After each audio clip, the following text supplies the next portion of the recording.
नमस्कार, India voice पर स्वागत है आपका। मैं हूं आपके साथ प्रियंका मिश्रा। बुलेटिन की करेंगे शुरुआत। उत्तर प्रदेश में पहले चरण का मतदान संपन्न होने के बाद उत्तर प्रदेश में पहले चरण में पड़े 60.59% वोट। सहारनपुर में सबसे ज्यादा 66.65% वोटिंग। रामपुर में सबसे कम 55.07% पड़े वोट। वहीं साल 2019 के मुकाबले इस बार 5.9% कम हुआ मतदान। पहले चरण में 8 लोकसभा क्षेत्रों में हुआ है मतदान। सहारनपुर में 2019 में पड़े थे 70.83% वोट। वहीं साल 2024 में शाम 7 बजे तक 65.95% वोट पड़े। कैराना में साल 2019 में पड़े थे 67.44% वोट। तो वहीं साल 2024 में कैराना में 61.17% वोट सामने आए। मुजफ्फरनगर में साल 2019 में 68.32% वोटिंग हुई थी। साल 2024 की बात करें तो मुजफ्फरनगर में 59.29% वोटिंग। वहीं बिजनौर के आंकड़ों की बात करें तो साल 2019 में 66.15% हुई थी वोटिंग। साल 2024 में बिजनौर में 58.21% हुआ मतदान। नगीना में 2019 में 63.64% हुई थी वोटिंग। वहीं साल 2024 में 59.54% हुआ मतदान।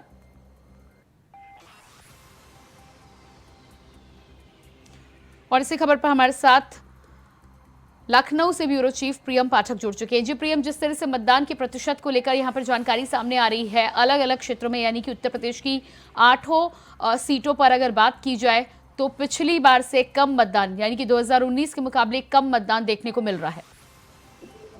बिल्कुल, देखिए तमाम प्रयास किए गए चुनाव आयोग की तरफ से, तमाम तरीके की कैंपेनिंग चलाई गई, लेकिन सबके बावजूद जो मतदान प्रतिशत है वो बढ़ता हुआ नजर नहीं आया। और 2019 के मुकाबले में अगर 2024 में बात करेंगे तो तकरीबन 5.5% के करीब जो मतदान है वो कम हुआ है। कल पहले चरण में ये वो सीटें हैं 8 जो कंपेरिजन है वो 2019 के मुकाबले हो रहा है। तो इन सीटों पर मतदान जो है कम हुआ है। अगर कल के वोट प्रतिशत की बात करें 60% से अधिक जो है वो मतदान हुआ है इन सीटों पर। इसके अलावा सबसे अधिक जो मतदान है वो सहारनपुर की सीट पर हुआ है, सबसे कम जो है वो रामपुर पे हुआ है। तो ये कहीं ना कहीं अपने आप में एक बड़ी चिंता का विषय कहीं ना कहीं बनता हुआ बीजेपी के लिए भी नजर आ रहा है। सहारनपुर में वोट जो है परसेंट जिस तरीके से ज्यादा पड़ा है तो वो बीजेपी के लिए एक निगेटिव फैक्टर हो सकता है। और इसीलिए इसको माना जा रहा है कि शायद बीजेपी जो तमाम तरीके के दावे कर रही थी वो 8 सीटें जो है पहले चरण का वो उस फेवर पे उसके नहीं रहा है। क्योंकि सहारनपुर की बात की जाए तो जो वहां पर इंडिया गठबंधन के जो प्रत्याशी हैं इमरान मसूद, उनके फेवर में ज्यादा माना जा रहा है क्योंकि वोटिंग परसेंटेज में। लेकिन क्योंकि मायावती ने भी वहां से अपने कैंडिडेट को उतारा हुआ था और ऐसे में अगर वो उनके पास वोट शिफ्ट नहीं होता है तो साफ तौर पर इसका फायदा जो है वो विपक्ष को मिलेगा। बीजेपी यहाँ पर थोड़ा सा मुश्किल में पड़ती हुई नजर आ सकती है। और इसी तरीके से अन्य सीटों की भी बात करें, कुछ सीटें ऐसी जहाँ पर अगर वोट प्रतिशत ज्यादा होता है तो उससे साफ तौर पर बीजेपी को फायदा होता है। लेकिन कई ऐसी सीटें हैं जो बीजेपी के अनुकूल उस तरीके से काम नहीं। हालांकि बीजेपी की तरफ से दावा जरूर किया जा रहा है। कल शाम में डिप्टी सीएम ब्रजेश पाठक ने प्रेस कॉन्फ्रेंस करके बाकायदा इन सीटों को लेकर उन्होंने प्रेस कॉन्फ्रेंस करी। उन्होंने कहा कि 8 सीट पे जो माहौल बना है वो बीजेपी के पक्ष में बना है। 8 सीटों पर बहुत बेहतर तरीके से बीजेपी के जो कैंडिडेट है उनके पक्ष में चुनाव जो है वो संपन्न हुआ है। तो ये दावे जरूर बीजेपी की तरफ से किए जा रहे हैं। विपक्ष जो है वो कहीं ना कहीं कह सकते हैं कि पहले चरण में जिस तरीके से उसकी परफॉर्मेंस रही है उससे काफी वो संतुष्ट नजर आ रहा है। उसकी तैयारी के आगे भी इसी तरीके के परफॉर्मेंस जो है वो जारी रखे जाए। सहारनपुर की जो सीट है वो कहीं ना कहीं इस बार से खासी हुई बीजेपी को नजर आ रही है। क्योंकि प्रियंका गांधी ने लास्ट से जब कैंपेनिंग किया लेकिन जिस तरीके से उन्होंने वहां पर जनसभा करी, रोड शो किया, तो उसमें जो भीड़ देखने को मिली थी कहीं ना कहीं उस बात पर नजर लगाया जा रहा है। इसकी वजह से साफ तौर पर जो फायदा है वो कांग्रेस के प्रत्याशी इमरान मसूद को मिल सकता है। जी बिल्कुल, तो जिस तरह से अलग अलग सीटों पर मतदान का प्रतिशत कम देखने को मिला है, दूसरे चरण का चुनाव 26 अप्रैल को होना है। ऐसे में प्रधानमंत्री भी लगातार अपील करते हुए नजर आ रहे हैं और तमाम तरह के नेता लगातार अपील करते हुए नजर आ रहे हैं। लेकिन क्या लग रहा है आपको कि जिस तरह से मतदान प्रतिशत में कहीं ना कहीं कमी देखी जा रही है, सियासत के लिए, तमाम पार्टियों के लिए और सरकार के लिए भी एक चिंता का विषय है? होना अपने आप में चिंता का विषय है क्योंकि कई तरीके के प्रयास किए जा रहे हैं। सबके बावजूद मतदान प्रतिशत जो है अगर वो नहीं बढ़ रहा है तो वो एक बड़ी चिंता का सबब है। और कहीं ना कहीं वो सभी के लिए कई सीटें ऐसी होती हैं जहाँ पर अगर वोट परसेंटेज बढ़ता है तो उसमें सत्ताधारी को, पार्टी को फायदा होता है, कई जगह पर उसका नुकसान होता है। तो अलग अलग सीट के अलग अलग समीकरण रहते हैं और ठीक कह सकते हैं कल का इस तरीके के जो समीकरण है तो कहीं ना कहीं प्रयास होगा कि आने वाले चरणों में जो मतदान होना है उसमें मतदान प्रतिशत को बढ़ाया जाए। हालांकि चुनाव आयोग की तरफ से दावा किया जा रहा था कि मतदान प्रतिशत को लेकर बहुत सारी लोगों के अवेयरनेस को लेकर बहुत सारी कैंपेनिंग करी गई है और जिसकी वजह से मतदान प्रतिशत जो है वो बढ़ता हुआ नजर आएगा। लेकिन कल के पहले चरण में ऐसा हुआ नहीं, देखना होगा कि आने वाले जो बाकी बचे हुए 6 चरण है उनमें किस तरीके से मतदान का प्रतिशत रहता है और कितना उसमें इजाफा होता है और या फिर कितना उसमें कमी देखने को मिलती है। जी बिल्कुल प्रियम, इस जानकारी के लिए बहुत शुक्रिया आपका। तो जिस तरह से उत्तर प्रदेश के पहले चरण में 8 सीटों पर हुई वोटिंग में लगभग हर सीट पर कम मतदान 2019 के मुकाबले देखने को मिल रहा है, ऐसे में सियासत के लिए चिंता का विषय है। बात करेंगे अगली खबर को लेकर। सूत्रों के हवाले से बड़ी खबर सामने आ रही है। अमेठी में चुनाव लड़ सकते हैं राहुल गांधी। अमेठी से चुनाव लड़ सकते हैं राहुल गांधी। रायबरेली से चुनाव लड़ सकती हैं प्रियंका गांधी। तो अभी तक अमेठी और रायबरेली में ऐलान कांग्रेस के प्रत्याशियों का नहीं हुआ है। कन्नौज से अखिलेश यादव भी लड़ सकते हैं चुनाव। गाजीपुर से अफजाल की जगह चुनाव लड़ सकते हैं उमर अंसारी। तो वहीं कानूनी दांवपेच में फंसे अफजाल अंसारी अगर इजाजत नहीं मिलती है तो लड़ेंगे उमर अंसारी। तो अलग अलग सीटों पर अलग अलग यहां पर समीकरण बनते बिगड़ते नजर आ रहे हैं। कांग्रेस में अमेठी और रायबरेली को लेकर लंबे समय से इस बात के कयास लगाए जा रहे थे कि अमेठी से राहुल और रायबरेली से प्रियंका गांधी इस बार उतर सकती हैं। ऐसे में अब देखना ही होगा कि आधिकारिक घोषणा कब होती है। कन्नौज से अखिलेश यादव भी लड़ सकते हैं चुनाव। तो वहीं अफजाल अंसारी की जगह गाजीपुर की सीट से उमर अंसारी मैदान में उतर सकते हैं।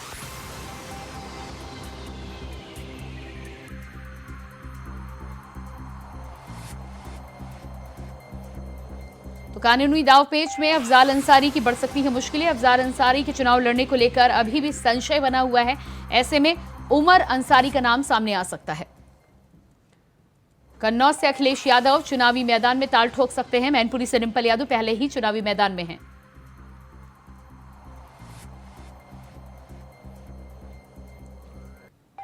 और इसी खबर पर हमारे साथ लखनऊ से संवाददाता मोहम्मद आसिफ लाइव जुड़ चुके हैं। जो मोहम्मद आसिफ, जिस तरह से अलग अलग सीटों को लेकर लंबे समय से कयास तो जरूर लगाए जा रहे थे, लेकिन लगभग जानकारी निकल कर सामने आ रही है। अमेठी रायबरेली से राहुल और प्रियंका और कन्नौज से अखिलेश यादव का नाम सामने आ रहा है। क्या कुछ जानकारी है और कब तक घोषणा हो सकती है? जी बिल्कुल प्रियंका, बता दूं कि पहले चरण का मतदान हो चुका है और मतदान के बाद अब जो पार्टियां हैं, चाहे समाजवादी पार्टी हो या फिर इंडिया गठबंधन यानी कांग्रेस और बीजेपी, पूरी तरह से एक्टिव हो चली है। बात करें बसपा सुप्रीमो मायावती, तो बसपा सुप्रीमो मायावती भी लगातार अपने प्रत्याशी की घोषणा कर रहे हैं। लेकिन अगर यूपी की सियासत की बात करें तो सबसे आम सीट रायबरेली और अमेठी मानी जाती है। यहाँ पर अभी तक कांग्रेस ने पत्ते नहीं खोले हैं, कई कयास लगाए जा रहे थे और अब विपक्ष ने कांग्रेस पर तंजीर कसना शुरू कर दिया है। लेकिन सूत्रों का दावा है कि अमेठी सीट यानी कि राजीव गांधी की कर्मभूमि अमेठी सीट कही जाती थी, यहाँ पर अब राहुल गांधी चुनावी ताल ठोक सकते हैं, जिसके लिए पूरा मंथन हो चुका है और कांग्रेस के हाईकमान इस पर पूरी तरह से विचार विमर्श भी कर चुके। हालांकि अमेठी सीट से वाड्रा के चुनाव लड़ने का कयास लगाया जा रहा था, लेकिन अब यह पूरी तरह से इस पर प्रकाशित हो गया। वहीं रायबरेली सीट की बात करें तो रायबरेली सीट भी काफी अहम और हॉट सीट कही जाती है। यहाँ से सोनिया गांधी चुनाव लड़ती रहती है और जीतती भी रहती है, लेकिन इस बार बड़ा फेरबदल हुआ है। प्रियंका गांधी यहाँ से चुनाव लड़ सकती है। और बात करें बीजेपी की, तो बीजेपी ने भी यहाँ से अपने पत्ते नहीं खोले हैं और सूत्रों का यह दावा है कि यहाँ से समाजवादी पार्टी के बागी मनोज पांडे को चुनाव लड़ाया जा सकता है। लेकिन अभी जो प्रत्याशियों का ऐलान है यहाँ पर, यहाँ से ऐलान न होने की वजह से बीजेपी भी अभी नजर जो है गड़ाए रखी थी, क्योंकि अगर मनोज पांडे चुनाव यहाँ से लड़ते हैं और प्रियंका गांधी का करीब करीब नाम फाइनल हो चुका है, तो दोनों में दिलचस्प मुकाबला हो सकता है और कहीं न कहीं मनोज पांडे को इससे घबराहट भी है और इनकी सीट रायबरेली की जगह दूसरी जगह बदल सकती है।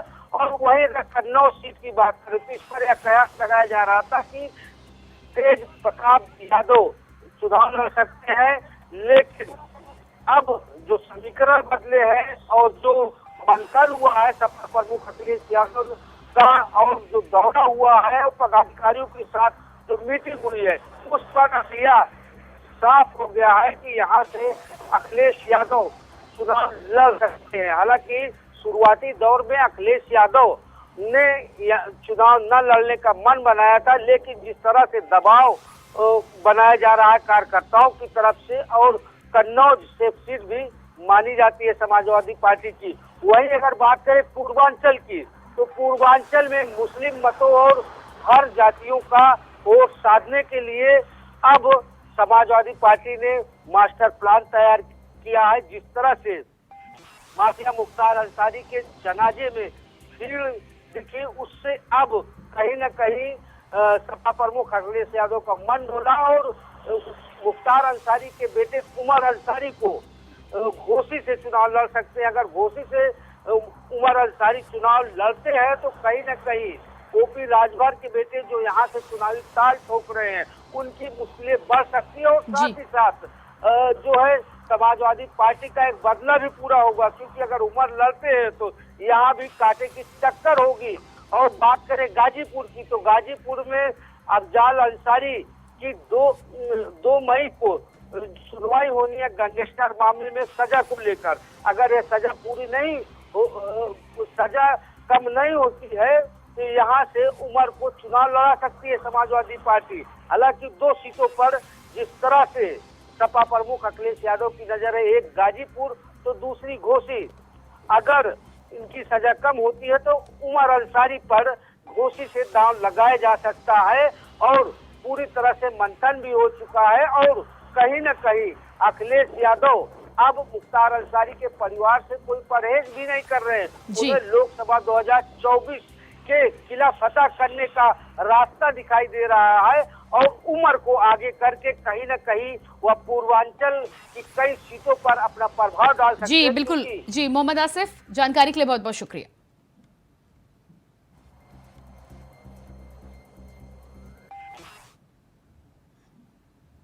और इसके बाद बात करेंगे अमरोहा की। अमरोहा में आज राहुल गांधी और अखिलेश यादव के साथ जनसभा करने के लिए पहुंच रहे हैं, जहां इंडिया गठबंधन के प्रत्याशी दानिश अली के लिए दोनों नेता जनता से मांगेंगे वोट। तो वहीं गांधी मूर्ति स्थित मिनी स्टेडियम में जनसभा का आयोजन किया गया है। आपको बता दें कि अमरोहा की सीट पर 40 साल पहले कांग्रेस के सांसद थे। अब 40 साल बाद दानिश अली की जीत का दावा किया जा रहा है। वहीं दोनों नेताओं की जनसभा को लेकर सुरक्षा के पुख्ता इंतजाम भी किए गए हैं। तो अमरोहा में दानिश अली के लिए राहुल गांधी और अखिलेश यादव एक साथ संयुक्त जनसभा का आयोजन कर रहे हैं। एक साथ इंडिया गठबंधन के लिए वोट मांगते हुए नजर आएंगे। अब देखना ये होगा कि इंडिया गठबंधन के प्रत्याशी के तौर पर दानिश अली को जिस तरह से चुनावी मैदान में उतारा गया है, 40 साल पहले कांग्रेस के पास ये सीट हुआ करती थी, क्या 40 साल बाद एक बार फिर से दानिश अली यहां पर ये सीट अपने नाम करने में कामयाब होते हैं या नहीं? तैयारियां कुल मिलाकर इंडिया गठबंधन की तरफ से पूरे तौर पर की जा रही हैं। अमरोहा में लोकसभा चुनाव में आज पहली बार उत्तर प्रदेश में पहली जनसभा को संबोधित करने के लिए राहुल गांधी और अखिलेश यादव एक साथ आ रहे हैं, जहां पर अमरोहा के एक मिनी स्टेडियम में यही वो पंडाल है, यही वो स्टेज है जहां से राहुल गांधी और अखिलेश यादव जनता को संबोधित करेंगे। लोकसभा चुनाव में 2 दिग्गजों का आज यहाँ अमरोहा में उनका पहला दौरा है, जहां पर उत्तर प्रदेश में लोकसभा चुनाव को लेकर सभी पार्टी ने अपना अपना दमखम दिखाना शुरू कर दिया है।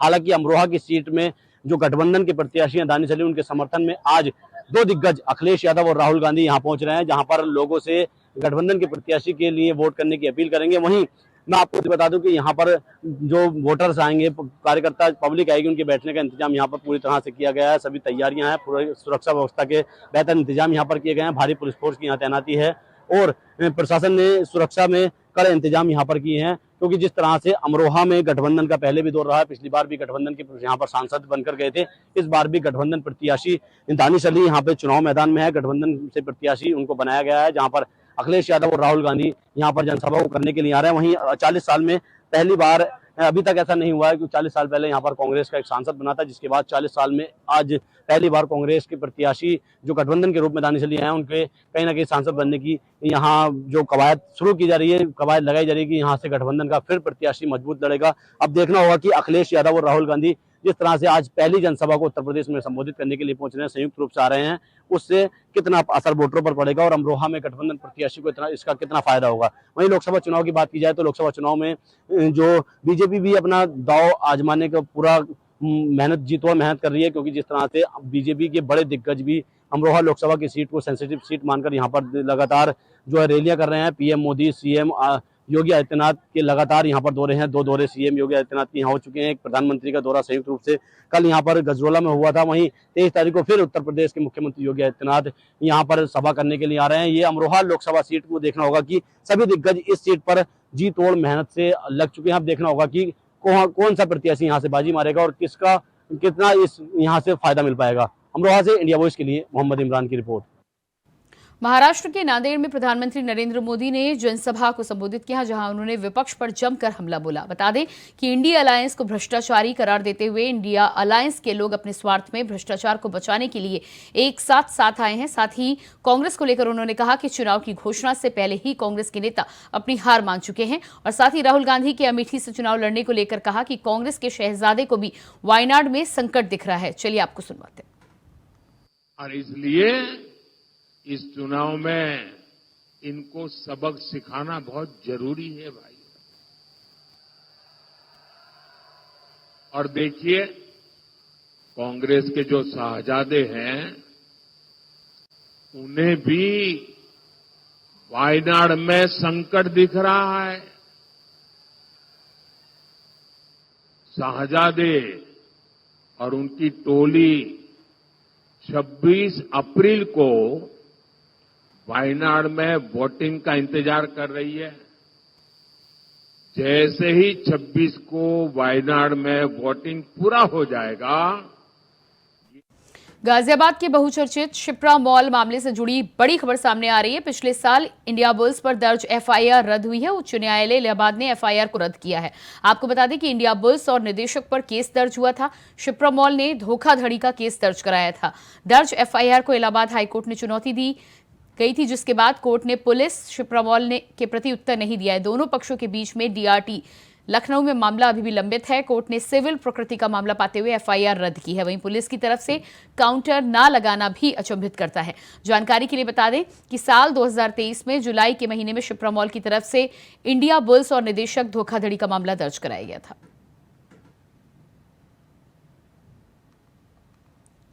और इसी खबर पर हमारे साथ गाजियाबाद से संवाददाता प्रवीण कुमार लाइव जुड़ चुके हैं। जी प्रवीण, शिप्रा मॉल में धोखाधड़ी के केस को लेकर जिस तरह से पूरा मामला है और इस पूरे मामले को कोर्ट के द्वारा रद्द किया गया है, क्या कुछ जानकारी निकलकर सामने आ रही है? देखिए प्रियंका, आपको बता दें पिछले साल जो है गाजियाबाद के जो इंद्रपुरम थाना क्षेत्र के इसमें जो शिप्रा मॉल है उसके जो मालिक हैं उन्होंने इसको नीलामी का जिम्मा दिया गया था इंडिया बुल्स कंपनी को कि वो कंपनी इसको जो है नीलाम करेगी। जो इसकी जमीनी जो आंकड़ा जो कीमत लगाया गया था उसका 2000 करोड़ रुपए बताई गई थी, जो शिप्रा मॉल के मालिक ने इंडिया बुल्स को दी थी बेचने के लिए। लेकिन उन्होंने जो है 551 करोड़ रुपए में हिमरी स्टेट को बेच दी थी, जिसके बाद जो शिप्रा मॉल के मालिक है उन्होंने इंडिया बुल्स कंपनी के खिलाफ और हिमरी स्टेट के खिलाफ मुकदमा दर्ज करवाया था। लेकिन जो एफआईआर जो शिप्रा मॉल के मालिक के द्वारा की गई थी उसके अंदर हिमरी स्टेट के जो सीईओ है परविंदर सिंह उनके खिलाफ और अन्य लोगों के खिलाफ पुलिस ने मुकदमा दर्ज किया था। लेकिन इंडिया बुल्स की जो मालकिन है रीना बग्गा और उनके अन्य जो सहयोगी है उनके खिलाफ पुलिस ने कोई मुकदमा दर्ज नहीं किया था, जो कि इलाहाबाद कोर्ट में इसको चुनौती दी गई थी और जो मुकदमा पूरे 1 साल तक लगभग चला। लेकिन कल जो है इलाहाबाद कोर्ट ने इस पूरे मुकदमे में एफआईआर जो की गई थी उसको रद्द कर दिया गया। बताया जा रहा है कि पुलिस की तरफ से कोर्ट में कोई संतुष्टि तरह का कोई जवाब नहीं आता, जिसके बाद ये पूरा जो मामला है एफआईआर उसको रद्द कर दी गई थी। जी प्रियंका। जी बिल्कुल, तो इस पूरे मामले में जिस तरह से एफआईआर को रद्द किया गया है, आगे क्या कुछ कार्रवाई होगी? क्या कोर्ट की तरफ से कोई निर्देश भी दिए गए? लगातार जो इसमें तो शिप्रा मॉल के मालिक है उनका कहना यह था कि जब हमने इंडिया बुल्स को जो वर्तमान में कीमत 2000 करोड़ थी लेकिन उन्होंने 551 करोड़ में बेची है, कहीं ना कहीं जो सरकार का जो राजस्व का नुकसान है उसकी शिकायत को लेके भी जो शिप्रा मॉल के मालिक है उन्होंने उत्तर प्रदेश के मुख्यमंत्री योगी आदित्यनाथ को भी इसकी शिकायत की थी और इसमें निष्पक्ष जांच करने की मांग भी की थी। लेकिन पूरे 10 महीने तक ये हाईकोर्ट में इसको चुनौती गई इंडिया बुल्स की तरफ से और हिमरी स्टेट की तरफ से।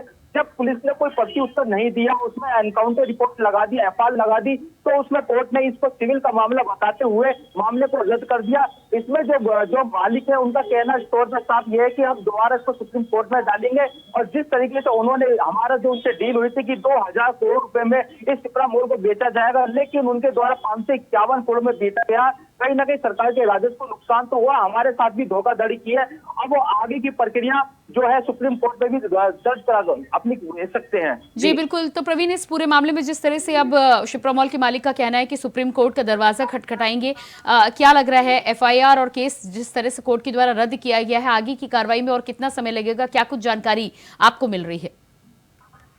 दरअसल बताए जिस तरीके से उनकी मालिक के द्वारा जो एफआईआर दर्ज कराई गई थी, उसमें पुलिस ने जांच रिपोर्ट में जिनके नाम मालिक के द्वारा सिप्रा मॉल के मालिक के द्वारा लिखवाए गए थे, उनके चौंकाने वाली बात यह है कि उनके नाम भी उसमें दर्ज नहीं है, जिसको लेकर लगातार उन्होंने जो है इस बात को पुलिस के आला अधिकारी को भी बताई और कोर्ट में जो ये मामला चला उसमें भी बताई। कहीं ना कहीं इसमें तो पुलिस के द्वारा जो मामला दर्ज में उनके नाम जो सिप्रा मॉल के मालिक द्वारा दिए गए थे, उनके नाम लिखना ना कहीं पुलिस की नाकामी है। इसको लेकर लगातार अब जो है सिप्रा मॉल के मालिक हो सकता है कि अब इसको अपनी याचिका को दोबारा डाले और सुप्रीम कोर्ट में इसमें याचिका की सुनवाई करे, क्योंकि हाईकोर्ट ने इनकी जो पुलिस के द्वारा जो एफआईआर की गई थी उसको रद्द कर दिया गया है। जी बिल्कुल प्रवीण, इस जानकारी के लिए बहुत शुक्रिया आपका।